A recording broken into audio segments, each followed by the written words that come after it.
Hola a todas y todos, mi nombre es Fabrizio Lorusso, esta es la videocolumna para el canal del amigo Jesús Escobar. Me encuentro ahora en la ciudad de Puebla, maravillosa, fresca, más fresca que León. Y de aquí voy grabando esta columna que tiene que ver con una serie de reflexiones sobre la protesta de la CENTE, la Coordinadora Nacional de Trabajadores de la Educación, concebida de mi parte como una maestra de luchas, a pesar de las críticas e incluso las estigmatizaciones a la cual durante los años, de hecho, ha sido sometida como organización y como parte de esta lucha magisterial, sindical, laboral de maestras y maestros del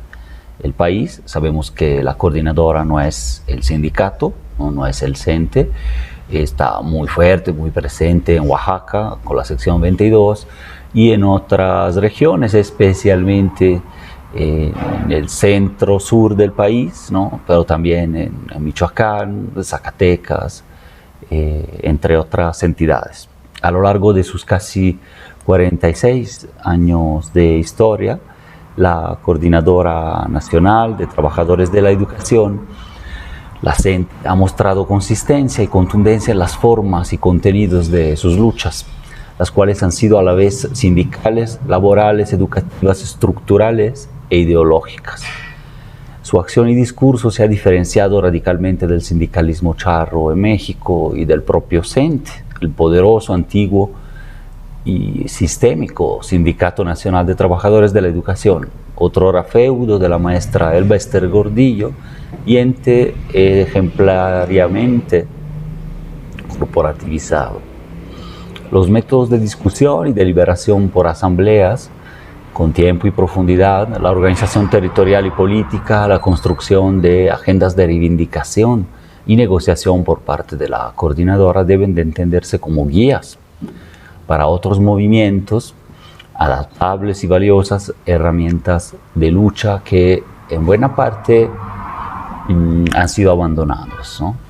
por otros movimientos, especialmente los laboristas o sindicales. En cambio, todo ello es estigmatizado o desentendido por la prensa, la sociedad, salvo contadas excepciones. La criminalización de la protesta social, particularmente de este tipo de organización, presentada como radical o incluso obsoleta por la comentocracia y políticos de todos los colores, ha sido un elemento persistente en décadas, construido con el fin de desviar el debate y la atención pública de los objetivos reales de la lucha. El foco se centra entonces en criticar las formas, en las anécdotas, a veces en ciertos actos considerados o propagandeados como excesivos o extremadamente violentos. Se basa mucho en las fake news, en lugar de los contenidos y el fondo del contencioso, que es histórico y, como dije, es estructural porque tiene que ver no solo con la categoría social de las y los maestros que están protestando, sino con todos los trabajadores en general y particularmente en este caso, donde el tema ha sido la reforma a las pensiones, pues se habla de trabajadores del Estado, pero que finalmente el enfoque es poder mejorar condiciones que luego se extiendan a la globalidad, a la totalidad de la clase trabajadora. Lo mismo en otro contexto, eso de los fake news, la estigmatización basada en anécdota casi, y no en los objetivos de la lucha, sucede con manifestaciones de digna rabia de las feministas, por ejemplo, en donde sistemáticamente los medios y la narrativa oficial se concentran sobre la supuesta transgresión de unas pintas en algunas paredes de la ciudad o se concentran en actos que son de visibilización del feminicidio, pero que son presentados como vandálicos y que cuestionan en realidad el orden patriarcal y bien pensante, en vez de contarnos los medios cómo es posible que más de 10 mujeres cada día sean asesinadas impunemente en el país. Por ejemplo, en mi caso, ya en ese periodo como periodista, corresponsal, como persona interesada en los asuntos políticos y sociales desde el 2006. Me acerqué allí en Oaxaca, en Ciudad de México, a lo que había sido una lucha magisterial muy dura y una represión mucho más dura, ¿no? Con decenas de muertos, desaparecidos. Y a partir de la lucha magisterial de la sección 22 en Oaxaca se fue conformando en ese entonces la APO, Asamblea Popular de los Pueblos de Oaxaca, como detonadora de una experiencia comunal, de comuna política, de algunas semanas, cuando menos, que fue histórica, muy poco comprendida en aquel momento y hasta después en México, pero que fue un hito en el panorama mundial, a nivel internacional, fue un hito de batallas contra el neoliberalismo y el capitalismo salvaje. En 2013 igual, también escribí algunas notas, reportajes para medios latinoamericanos, italianos, sobre el plantón de la CENTE en el primer año del gobierno de Peña Nieto,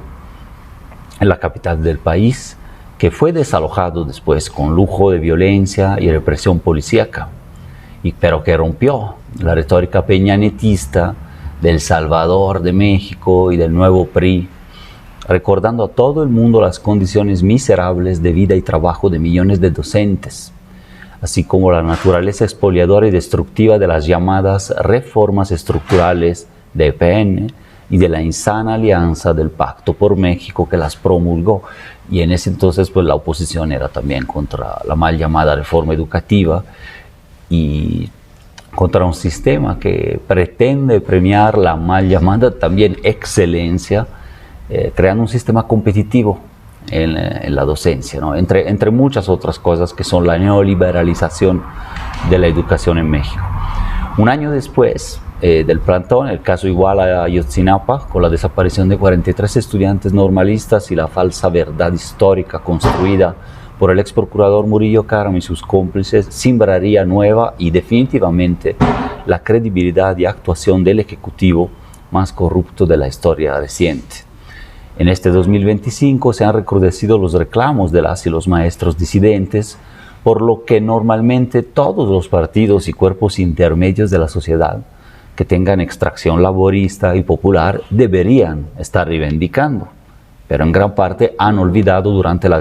larga noche neoliberal.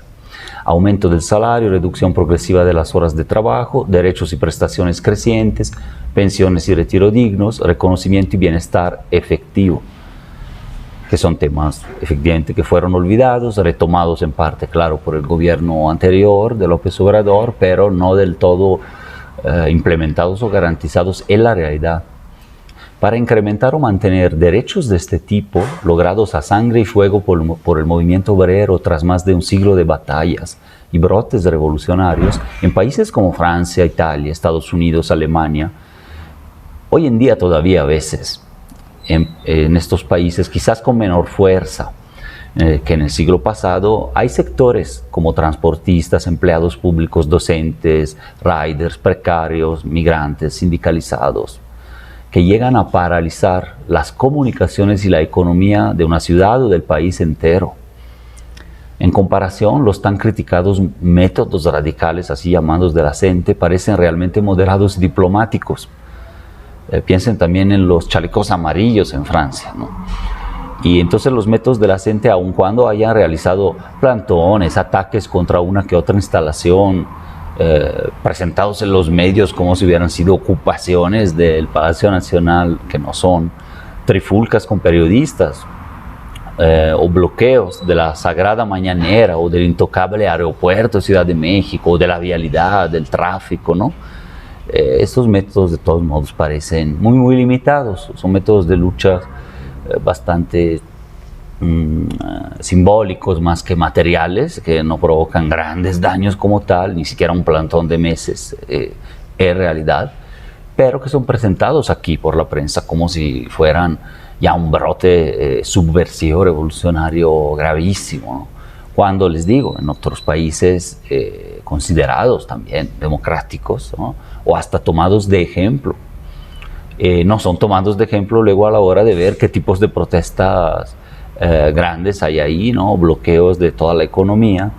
que tienen reivindicaciones también importantes, a lo mejor solo porque se cambió de medio año o de un año, o el monto pues, de las pensiones futuras de un sector o de todos los trabajadores, ¿no? Entonces, hay que dimensionar esto, porque sí, yo creo que se ha salido del cauce de lo normal, y ha prevalecido en el discurso político y mediático esa excesiva estigmatización, gusten o no los métodos de luchas, ¿no? Que repito, todavía están dentro del panorama de lucha popular, democrática, y entonces, bueno, sin causar daño alguno significativo a personas, la gente, a sabiendas de cómo funciona la negociación política en México, ha privilegiado siempre estrategias de diálogo franco, respaldadas por movilizaciones callejeras importantes, incluyendo plantones de semanas o meses, como el que después de 24 días acaban de levantar a manera de repliegue táctico y temporal ante el no conseguimiento de sus objetivos principales y las contrapropuestas bastante descafeinadas del gobierno al respecto, ¿no? La mesa tripartida, algunas concesiones interesantes, pero no suficientes para la gente en términos de mejora de los años, ¿no? Para la jubilación, de cálculos, etcétera, pero que no resuelven el fondo del sistema de pensiones que tenemos en México, que es de los más neoliberales, privatizados y especulativos del mundo, ¿no? Solo comparable con el anterior modelo chileno, y bueno, todavía sigue en realidad instalado por la dictadura de Pinochet. O sea, las mesas tripartidas y estas concesiones tácticas no bastan, hacen falta virajes estructurales que no se ven en el horizonte. En la negociación, pese a que ganó la presidencia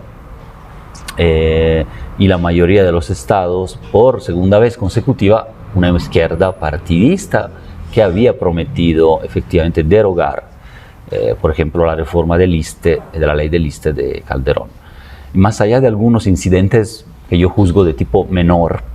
actos simbólicos de quema de imágenes, cierres temporales de eventos, como la mañanera también, vialidades. La gente no ha instrumentado con los gobiernos de la 4T, también el sexenio pasado, repertorios de lucha realmente disruptivos. Al contrario, ha mostrado cierta cercanía política, por así decirlo, natural, y hacia la izquierda, y una actitud de construcción de propuestas razonables, pero sobre todo basadas no en fantasías, sino en prácticas y experiencias coherentes con su propia historia, con los estándares internacionales en tema laboral y con las mismas promesas electorales de los gobiernos de AMLO y Sheinbaum en este caso. Entonces, bueno, si algunas propuestas parecieron, como el 100% de salario, el aumento así, a mucha gente le parecieron exageradas, hay que recordar que la acumulación histórica de rezagos en todo ese tema es enorme. Entonces, los aumentos que hubo de ciertos salarios y del salario mínimo no han impactado necesariamente la gente, aunque sí ha habido aumentos importantes en el gobierno pasado, y en este también se fue concediendo, ¿no? Superior a la inflación. Y sin embargo, me acuerdo de una lucha básicamente sindical que tuvimos en una institución que depende de la embajada italiana, ¿no? Que es el Instituto Italiano, como maestros efectivamente, en donde parecía utópico, hasta irracional pedir un aumento de ese tipo, en donde hubo aumento de entre el 50 y el 100%, incluso llegamos casi que de un día para otro, por una serie de manifestaciones, cartas, protestas pacíficas y sensibilizaciones que hicimos hacia la propia embajada, ¿no? Se instaló un seguro médico privado, después llegó también la cotización en el IMSS, que lo recuerdo, no existía en ese ámbito laboral, que tiene un sistema de extraterritorialidad, ¿no? O sea, es una parte incluso de territorio extranjero en México, así consideradas son las embajadas y institutos culturales de instituciones, pero para decir que no fue disparatado en ese entonces pedir tanto y obtener básicamente en ese entonces casi todo, pero que también pues, los profesores de México creo que tienen todo el derecho de poderlo pedir como elemento de negociación, pero también ahí se desvió la atención porque la petición fundamental de la negociación no era esa, era una reforma estructural que no se ha dado y vamos a ver también por qué.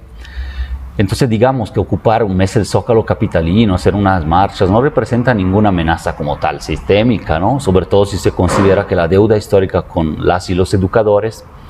no ha sido saldada.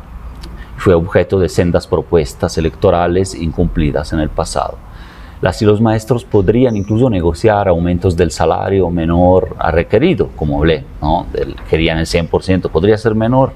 La progresión, la eliminación solo parcial, a lo mejor, de la reforma educativa de AMLO, que no subsanó todos los problemas de la reforma educativa de Peña Nieto, y siguió conservando ciertos trazos neoliberales. No voy a ahondar ahorita en eso, pero tienen fundamentalmente razones de peso para hablar de una reforma, de esa reforma del 19, pese a que abrogó la mal llamada reforma educativa, que era tremenda, ¿no?, de Peña Nieto del 2013. Estas eran algunas de las demandas, también la de, la juzgó, por ejemplo, Gerardo Esquivel, otra demanda, ahí en su columna, que se llama La miopía de la gente, criticó, y en parte pues es entendible la demanda de la gente de volver a indizar su crecimiento de salarios al salario mínimo y no a las sumas, ¿no?, las unidades de medidas, porque efectivamente últimamente ha crecido más el salario mínimo, pero fue por cierto tipo de política, y las sumas se crearon justo para que no se creara esa calentura inflacionaria de todos los valores de la economía mexicana, del sistema público, que se indexan respecto de la UMA, y por eso es que ha crecido menos. Pero pues ahí sí es un tema a debatir. Pero todo esto ha desviado la atención de la demanda principal, porque todo esto es objeto y ha sido objeto de negociación, y la gente ha salido con algún resultado. El punto es que la demanda mayor, que sí tiene que ver con todos los trabajadores públicos de la ley del ISSSTE, pero también con todos los trabajadores en general, porque eso debería de detonar en el país una discusión seria de la reforma de pensiones y de la reforma fiscal, para ya girar la página de ese neoliberalismo instalado en el sistema fiscal, esa desigualdad extrema que persiste. Pues eso no ha sido tocado, no ha sido resuelto en ninguna mañanera por ningún secretario, menos por Mario Delgado, de manera pública, expresarse sobre ese punto. Y entonces ahí está la desviación, ¿no?, de la atención de la opinión pública y de la agenda. Y yo creo que ahí hay que hacer hincapié, y lo he dicho, lo he escrito en todas las columnas anteriores, cuando, por ejemplo, una que se llama reforma fiscal ya, o pensiones dignas ya, ¿no? Sin embargo, entonces el núcleo de la protesta ha sido, y el tema es la jubilación. El derecho sacrosanto hoy negado en los hechos, no solo al sector trabajador estatal y educativo, sino a gran parte de las y los ciudadanos del país, de manera diferenciada. Nada o casi nada de pensión a quienes no se emplean formalmente, ¿no?, destinados a la pobreza y a la exclusión, o a ser mantenidos por sus familias si es que la tienen en la vejez. Poco insuficiente de pensiones a quienes no alcancen las semanas y los montos mínimos de sobrevivencia para la vejez. Ahí sí, claro, ha habido parches, sí, la situación ha mejorado, pero no ha habido una reforma estructural de eso. Parches importantes, ¿no?, durante el gobierno de López Obrador, y la pensión de adultos mayores, digamos que deja que no se mueran de hambre las personas, pero no representa como tal una pensión, un sistema reformado estructuralmente, ¿no? Podemos verlo ya también en otras entregas. Y se da un poco más, ¿no?, a quienes coticen siempre y tengan muy buenos salarios durante toda la vida, y la suerte de contar con afores exitosas, confiables en sus estrategias de inversión a lo largo de los años, porque a veces pierden dinero, hay trimestres que pierden dinero, también las afores. Y finalmente, sectores netamente minoritarios, que sí existen todavía, pero beneficiados por haber entrado en los esquemas anteriores a las reformas neoliberales del 97, la del IMSS, y del 2009 del ISSSTE, o que son parte de cierto tipo de, digamos así, de castas, cúpulas y corporaciones a nivel federal o en los estados, profesores estatales de las universidades, corporación militar, etcétera, entre otras, ¿no?, políticos y así. Entonces no se entiende por qué, o quizás se puede entender, pero es decepcionante darse cuenta de los motivos por lo cual todo el sector público trabajador no se ha movilizado y la población en general no debería, o más bien debería de apoyar la reforma o abolición que plantea la gente de la terrible ley del ISSSTE del 2009, ¿no? Entonces no se entiende por qué, claro, es retórico, no se está entendiendo el por qué por esa movilización mediática, discurso político que se instaló sobre la protesta de la gente sin aclarar que el objetivo principal era esto y que sí es abolir una reforma plenamente neoliberal, privatizadora e injusta. Esta fue un engendro del gobierno de Felipe Calderón y la más rancia vulgata neoliberal que predica la privatización y mercantilización de todo, de nuestro futuro, de las pensiones, de la vida, especialmente si se trata de ahorros y jubilaciones de la clase trabajadora, bien aprovechables en el mercado financiarizado por afores, rapaces y bancos irresponsables, como hemos visto en 2008 con la crisis global. En cambio, lo que sucede es que la lucha de la coordinadora cíclicamente se queda aislada, estigmatizada injustamente por todo un aparato mediático y político que forja el grueso de la opinión pública y genera respuestas distorsionadas, no centrales sobre el tema frente a legítimas peticiones. De hecho, pese a los parches, insuficientes pero justos, debidos en su momento que implementó el gobierno de López Obrador, con la pensión para adultos mayores y las reformas importantes del 2020 y 2023 sobre las comisiones, semanas cotizadas, fondo de pensiones para el bienestar también, el sistema sustancialmente no ha cambiado y es profundamente injusto, privatizado y neoliberal, sin más. La CENTE evidencia de manera clara esta contradicción interna también para los partidos, al partido de gobierno. Y por eso es atacada a diestra y siniestra, de derecha a izquierda, porque en el fondo está mostrando que no basta con sostener el viejo sistema con paliativos de pensiones y medidas medio reformistas o socialdemócratas blandas, sino que hay que concebir y realizar otro sistema solidario con garantía y preeminencia del Estado y recursos. Y ahí está el problema. Pero es cierto, en esta fecha actualmente, como remarca la presidenta, que no hay recursos para ello. Bueno, se podrían recortar el sector militar, por ejemplo, y algún recurso se encuentra, pero digamos, es cierto que no hay recurso estructural de largo plazo y larga data para sustentar un sistema de pensión del Estado, de trabajadores del IMSS y de trabajadores que no están cotizando constantemente para su reincorporación al sistema también de la informalidad. Así, de un día para otro es difícil encontrar recursos. Pues sí, pero un verdadero estado del bienestar, que sería voltar la página en México de la desigualdad, que aún no existe esto en el país, o está muy estratificado, corporativizado, todavía incompleto. Ese estado del bienestar es costoso y comporta desafíos grandes para su implementación. ¿Y quién lo tiene que pagar? Pues las clases más pudientes, ¿no? Además, quien tendría justo que pagarlo son estas clases, capitales, empresas más privilegiadas en el pasado, todavía no del todo tocadas en el meollo de lo que es este pacto fiscal solidario. Esto involucra potenciales y prolongados conflictos políticos y de clase, en caso de que se plantee desde un gobierno de izquierda, ¿no? Como lo ha provocado eso en todos los países de Sudamérica, que ya vivieron esta contradicción y tampoco pudieron del todo cambiar las estructuras